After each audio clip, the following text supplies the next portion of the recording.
People have always admired ants. There's something about the way they get things done that appeals to us. They're hard-working, they look out for each other, they never complain, and they don't go on strike. Everything they do seems geared to the greater good of the colony. But if you actually watch individual ants, it doesn't take long to realise that they're pretty stupid.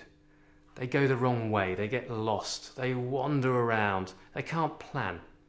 But it's not the brain power of a single ant that makes them interesting. It's the collective intelligence of a nest of them. This spectacular beast is a leaf-cutting ant queen, and she's actually one of the more spectacular ant queens in the world.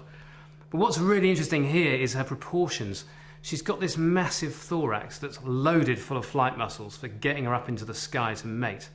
But she's also got this huge abdomen at the back, and that's jam full of ovaries because this queen has to populate this entire colony. She has to produce thousands, hundreds of thousands of offspring, and to do that she needs lots and lots of egg-laying capacity, and that's what you've got here at this back end.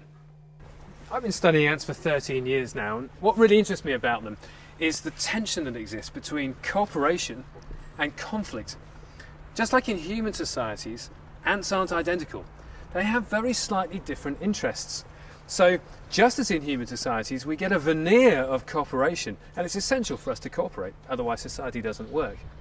But you only need to scratch the surface of that to find that there's conflict. And that's exactly how we're beginning to understand ant colonies.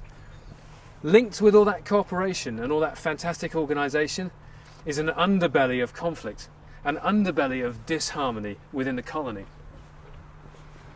We have a hierarchy in humans. We have a boss. And that boss is telling us what to do, and then if we're lucky, perhaps we get to tell people below us what to do, and maybe they get to tell other people what to do.